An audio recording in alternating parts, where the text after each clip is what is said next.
is a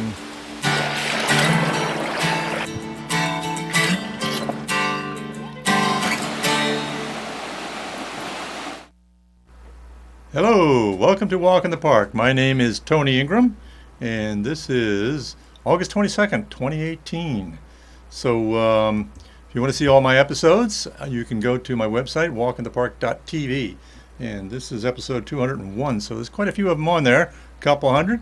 So this is a public access television series, weekly series in Ithaca, New York on Channel 13. And anybody can become a producer who lives in the area here, can come down and take a course every month. We have courses on using the studio and using equipment, and in general becoming a producer. You get certified and you can borrow equipment and come out and borrow it or use the studio, sign up for it, and make your own TV show, which I've been doing for years, and it's a lot of fun. So good outreach for whatever it is that you would like to share with the community. So find out more to go to our website at pegasus.webstarts.com. See the whole series schedule and the announcements of the next trainings. And also there are some of our latest shows are actually visible online there, as my shows are visible online at walkinthepark.tv. So it's been wet lately. We had a couple weeks ago, we had a flood. It was just only last week, beginning of last week, August 14th or so, 13th, 14th, we had terrible rain, as it did in much of the Northeast. And over in Seneca Lake, I had like 5.5 inches of rain. And one of the worst hit places that made the national news was Lodi and Hector along Seneca Lake, on the east side of Seneca Lake, including Lodi State Marine Park. And so let's see, we're in Ithaca in the lower right there, you can see. And that's Cayuga Lake going up there to the north and to the top of the picture, and Seneca Lake in the middle, and there's Lodi Point on the east side of Seneca Lake. So let's zoom in a little bit here on Lodi Point. And it's a small park. It's only about 12 acres, has a marina. There's I think maybe rent a cabin or something, I don't know, but it's a nice little place. There's a neighborhood around there, a cottage community. You got fairly heavily damaged, and that's what really was covered a lot in the news. So let's take this aerial photograph that was taken showing the park. Now this is taken from the other side. Up here we're looking sort of from the south down on the parking lot in the middle of it. Now the parking lot is partially flooded, and most of the park is flooded here. So there was tremendous damage to local roads and lakeside cottages and so forth. So, but there's also water gushing in many of the gorges of the area, including Watkins Glen and Taughannock Falls and Montour Falls. The Chequaga Falls there was gushing. So let's go down to Watkins Glen, and this is the very first waterfall you encounter when you go into the gorge, called Entrance Cascade. You can see the first footbridge arching above it there. Well, this is what it looked like on August 14th, roaring out of there. And unfortunately, it did damage in the gorge at the upper end. The upper half of the gorge trail is closed now, and this has happened a number of times over the years when big floods have come through and done damage to the trail. The worst being 1935, when it ripped everything out pretty much. And so you can hike up to the center of the gorge. This is an area called Glen Cathedral, big high area, very beautiful. So you can go halfway up and see, about half the waterfalls, about I think 11 waterfalls you can still see. At the end of the Glen Cathedral is Central Cascade, which is very beautiful. There's a trail you can see going up to the right, staircase that goes over another footbridge you might be able to make out over the falls there. But that's as far as you can go, as the end of Glen Cathedral. You can't, I don't even know if they let you go up those steps at this point. So you can go into Glen Cathedral, probably see the falls. Here's what it looks like in the fall. But then you have to go back and go up a little cross trail called Lover's Lane that takes you up to the north rim of the gorge, a trail called the Indian Trail, or North Rim Trail, and you can follow along that to the upper park, and get a couple of overlooks, but you can't get into the gorge there until they got it fixed up. So I think I have some something. I went to their website, and I have something, what they say on the website about the situation. Well, actually, I should go back to, let me go back to the Lodi Point picture here and read what the park website says. August 14th update. Office of Parks, Recreation, Historic Preservation is reminding all visitors that due to prolonged flooding impacts and emergency response operations, Lodi Point State Park is closed until further notice. Damage assessed and cleanup at the park is expected to take weeks. To assist in the greater emergency response to Lodi Point State Park is actively serving as a staging area for the damage to the local community and roads and so forth, houses. Park patrons should monitor www.parks.ny.gov or call their local park office for the latest updates regarding all park hours, openings, and closings, especially in the flood-impacted regions. So let's go back down to see what they say at Watkins Glen. Yeah. This was the 16th, so was about a week ago. Yeah, Thursday last week. There is a boil water advisory in effect for the village of Watkins Glen. This affects part of the Watkins Glen State Park in the lower area and the campground. For updates, please call the park 535-4511. Due to recent heavy rains and flooding, the Gorge Trail is open to Glen Cathedral. And you can see 11 waterfalls, they say. Let's see. So this is the Glen Cathedral area. Then you can divert to Lover's Lane and North Rim Trail to continue to the upper entrance. So there's some wonderful things you're not going to get to see right now after Glen Cathedral. Let's take a look at those here. This is the famous Rainbow Falls that you can walk behind, but you can't do it now because of damage up there. I called the park this morning to try to get a little more details, but I wasn't really able to get the details of just what damage has been done, but enough that they had to close the trail. This is up in what they call the Frowning Cliff or Pluto Falls or Glen Arcadia area. So really another special area of the gorge, which is not accessible right now. So let's take a look at what happened in some of the other parks in the area. Let's go to Taughannock Falls. Ooh, this was, again, August 14th, the height of the flood. This picture was taken by Sarah Nickerson, so Facebook friend of mine. I took the liberty to borrow her picture and zoom in on Taughannock Falls. Look at the water roaring over Taughannock Falls. Probably there were times when there was so much water coming over and so much mist rising that you might not have even been able to see the falls from the overlook, because I have seen in high water times it like that as well. So really gushing that day, and it was pretty high the next day, as I'll show you in a couple of minutes. Now we're going to go up in the air. This is my friend Bill Hecht does a lot of aerial photography in the area, and so this is the next day, August 15th, which was Wednesday, a week ago, and you can see the waterfall in the upper center, and then in the lower right quadrant is the overlook area and the new parking area that was put in, new visitor center and so forth, that was put in a couple of years ago. And we'll zoom in a little bit on that. And this is looking down on the falls. Pretty dramatic shot. And wow. Okay, so still a lot of water. So this is one positive thing of all this flooding, of course, is that it's brought the water up in the gorges, and we have nice waterfalls for the visitors. But there's a heavy price to pay for the scenery sometimes. So, and then this was taken also that same day, August 15th, while Bill was up in his airplane or drone or whatever he had. There was I was down in the gorge with a group, actually, which I will take you out on in a few minutes. So okay, so now we're going to go down to Buttermilk Falls, same day, August 15th. Yeah, Tuesday, August 15th. And no, was that Tuesday or was that Wednesday? No, wait a minute, I'm confused. Wednesday, I guess. Yeah, anyway, this was the next. No. Sorry.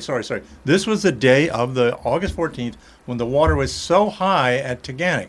When the water at Taughannock was, let's see, get back to that. So this is what it was like on Tuesday, August 14th at Taughannock. But this is what it was like that same day at Buttermilk Falls. Now, Buttermilk Falls had been dry. The tourists were complaining that, where's the water? Buttermilk Falls is a small watershed, and it doesn't, it responds to the weather. So if it's dry, it gets dry. And if it's wet, it gets wet. And so, but strangely enough, the amount of rainfall, I should say, that we had in the area, and typically this happens with storms, you'll get a lot more rain in some area, like over by Seneca Lake and Watkins Glen and Montour Falls. They got a lot of rain, like like 6 inches or so. And Taughannock Falls got a good share too. Although Taughannock Falls did not get closed. Let's see. Let's go back to this picture. If you look down, well, maybe you can't see it so well, but there's a footbridge down in there, and that has been taken out. The footbridge that goes to the end of the trail, that has been taken out by floods in years past, and it withstood it. So it's not the worst flood they've had there. But Taughannock got a heavy flow, but it didn't get any significant damage. And Buttermilk Falls, the trail was kept open, and the trail was closed that day, of course, at Watkins Glen. I'm not sure at Taughannock. But the Gorge Trail was kept open. I was up in there. I took videos. You'll see momentarily. I think I'm going to show you one of those videos here. You know what? I think I'm going to show you first. I'm going to go back and I'm going to show you a video of Taughannock Falls and its flow that day. Then we'll go to Buttermilk Falls. So let's go back to Taughannock Falls and we'll look at a video there, what was going on a week ago. All right, coming right up here, Taughannock Falls.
Okay, so that was a week ago, and there was still some, as you could see, there was still some mud in the water, but certainly not anything like it was the day before. So quite a bit of drop in the flow.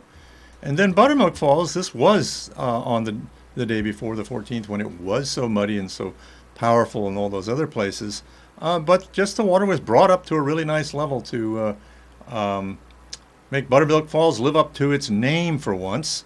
And looking very milky, as there are just thousands of little tiny ledges in the hillside there that it flows down that create this frothing buttermilk or milk-like effect.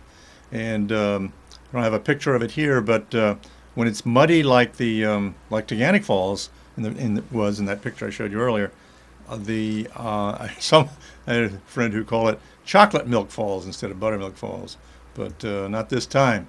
So we didn't get Chocolate Milk Falls. So this is Walk in the Park, public access television, channel 13, Ithaca, New York. You can see all of my shows. My name is Tony Ingram.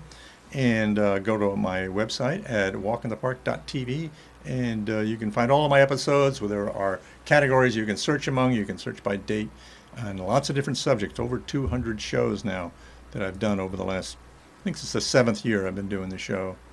So, okay, now we're going to go to Robert H. Treman State Park, but this is not flood time. This is actually a month ago, a month before the flood, mid-July, during this is obviously the swimming area in the lower park, and just down from the swimming area, there were park staff that had a table where they had samples of invasive plants and some insects too, and they were part of the Invasive Species Awareness Week, New York State Invasive Species Awareness Week. So they were doing that at Taughannock, and they were doing that at 2 locations at Treman State Park, and so we're gonna go over there and take a look at. We're going to take a look at one of the staff telling us about one of the invasive species that they are working on. There's a crew. Actually, I will read you a little bit about what this project they're doing. Oops, get this up here. Come on. Yeah. Here we go.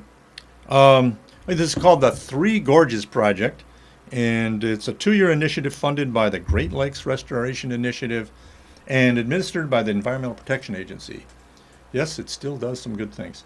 Three Gorges Project focuses on invasive species management and restoration in the riparian areas. That's areas along streams and lakes and so forth, of Buttermilk Falls, Robert H. Treman, and Taughannock Falls State Park, principally along streams. This project supports an 8-person Forces Stewardship, which is an acronym which I can never remember all of what it means.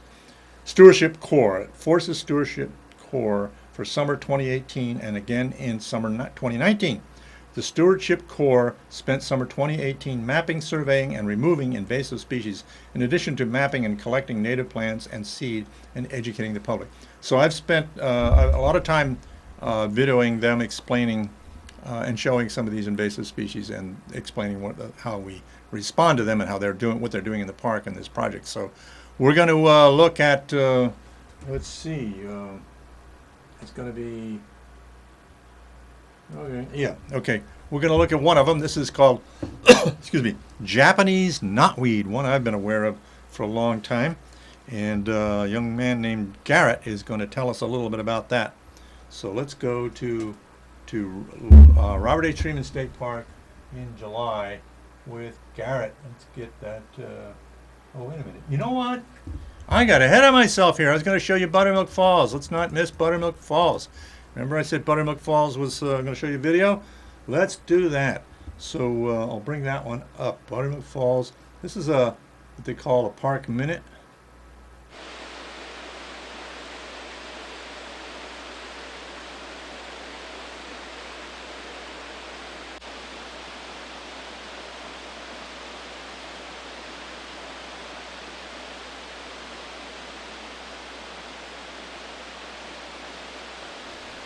In mid-August 2018, heavy rains refilled Buttermilk Falls with a surplus of water spilling over countless little ledges, inspiring the Cascade's name.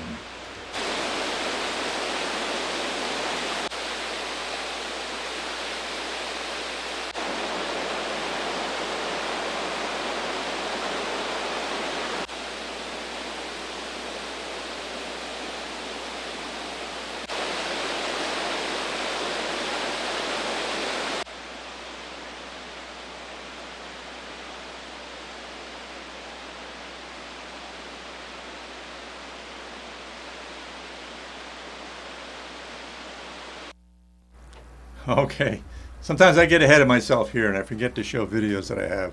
Okay, now we can go back to Robert H. Treman State Park and we'll go talk with Garrett about Japanese knotweed and what we're doing about it.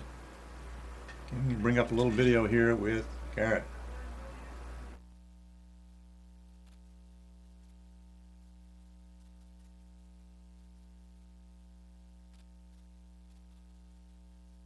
So, how about you? Would you want to tell us anything about some of the invasive species? What's your name after? My name is Garrett, also part of the Stewardship Corps for the Forces program as well. Yep, so this is Japanese knotweed, and this is a common invasive that you'll see a lot on the roadways or in any other place that's been disturbed. The interesting part about this plant actually is just a single leaf, if pulled off, can actually sprout up a new plant. So that's why it's a big issue where if you cut it, it's just going to come back and be a lot stronger than what it was. So that's an issue that we're starting to see, especially in this area, is as it's starting to encroach on the roadways, they're going to have to cut it, and as they cut it, it's just going to make the problem worse. So, right. Yep. Right. Yeah, I've seen a lot of that in Upper Treman, just down below the footbridge, the wooden footbridge. There's quite a lot of that growing in the stream there along the edges. Yep, and even when we were just hiking the Gorge Trail up at the Upper Treman Park as well, we were seeing it also on the trails too. So it's starting to, unfortunately it's on our roadways, and unfortunately it's also starting to encroach on the parks as well. So what's being done to control it? So right now we're doing a lot of mapping and surveying, so we're just trying to figure out where it is right now. Because of how hard it is to manually remove, you can't really manually remove it. So we just want to keep a good eye on it right now, make sure it's not spreading. We may have to do some chemical treatment if it gets to that point, but we're hoping that we can at least try and manage it so we don't have to get to that point. So. Okay, well, good luck with that. That's been a very distressing plant to me for quite some time now, and it's really taken over. And it's like a hydra. It just you cut it down and just comes up worse. I guess, I don't know. And pieces, maybe pieces of it. Do pieces of it, if they get, can it sprout from pieces of the plant? I'm not sure about pieces, but definitely I know for the fact that leaves. This, I believe the stem also can do. Yeah, so exactly what you said. It's like a hydra. Basically, almost any part of the plant, if you cut it, can kind of resprout. So that's why it's a danger. If you cut it, it's just going to get a lot worse, and you're just going to end up spreading it on the roadway, and then from there, if you have a rainstorm, it's just going to get spread onto more and more soil. So, yeah, it's definitely some. The interesting part is it kind of looks like bamboo, so it's hollow in the middle, right there. So that's one way to tell it. If it's knotweed, also it also kind of feels a little bit plasticky too. So. Yep. What was the other point? White. It has white flowers. Oh, it has white flowers? Yeah. I think twice a year. Yeah, they're sort of whitish, greenish. Yeah, yeah, they're pretty prominent. Yeah. Okay, well, thank you very much. No problem. Yeah. Okay, so we're going to go right on to back to Taughannock Falls State Park. That same day that I took this video, I was on a public walk with the Three Gorges Project folks, and we're going to take a look at. It was right by the stream, so it was very noisy. So the audio in this next video is not so great because we had to compete with the stream. But that's pretty much what we were doing while we were there, trying to listen. But so I apologize for the audio quality here. But let's go see what Adriana has to say in addition about this Japanese knotweed invasive that we have. So coming right up here, got.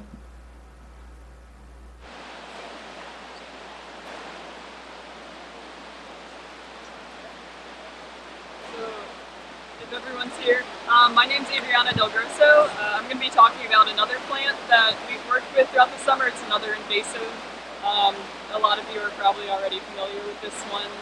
If you have some on your property, you probably have very strong opinions about it. Does anyone know what this plant is? Does anyone know what this plant is?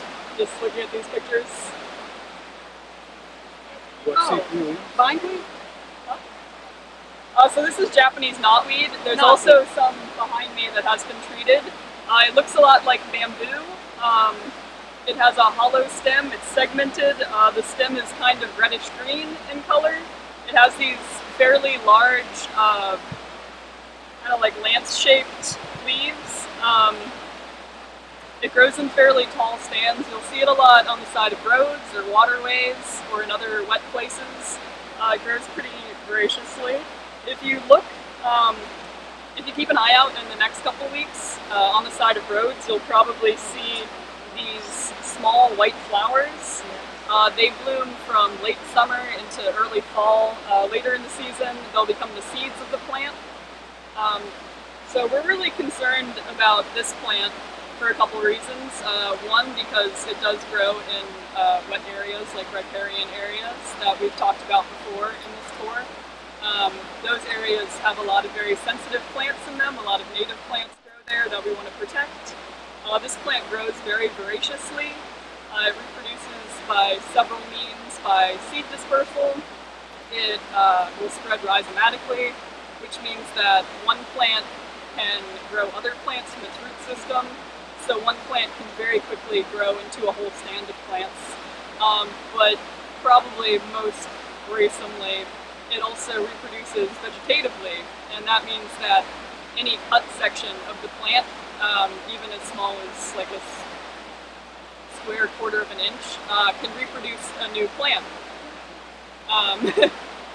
Which means that if you try to cut it, if you leave any fragment there, it can just grow another plant. We were just at Lake Treman surveying for this plant last week. We saw some cut segments of knotweed floating in the lake. And from those segments, there were small plants growing from there. It wasn't grounded in anything, so it wasn't a community at that point, but that's pretty worrisome. So what we have been doing with this plant this summer, we haven't been manually removing it like we do pale swallowwort because it is so difficult to remove manually. We have been mapping it in the parks. This is a map of Taughannock. These little yellow dots show where it is. So it's not found very widely in this park, but we've been surveying for it, trying to manage it. This is also a map of Robert H. Treman, where it's found a little bit more abundantly. You can see all these little dots along the gorge there. You can pass this around.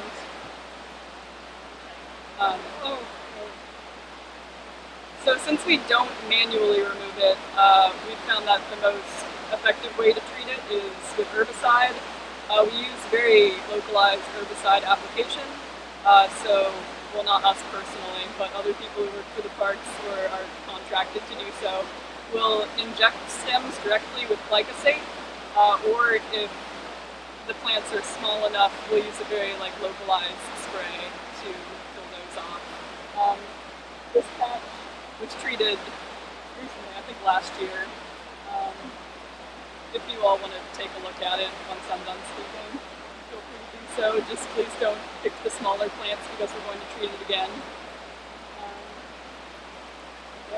So if you're in an area where you know there has been knotweed, or if on your own property, if you mow down some knotweed, just make sure that you clean your mower or whatever you use to chop that down so you don't potentially spread fragments of that plant also.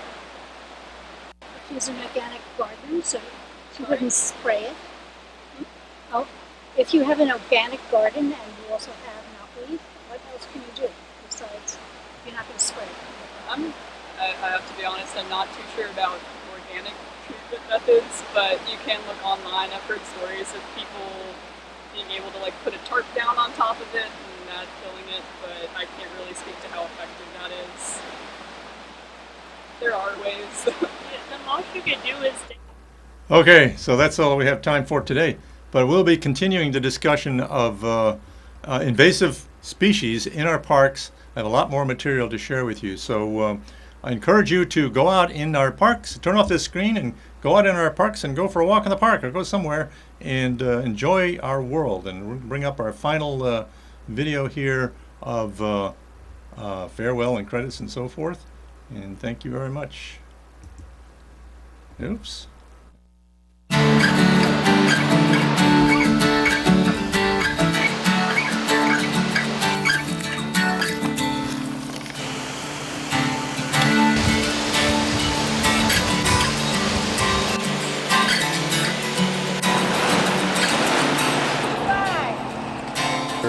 Is a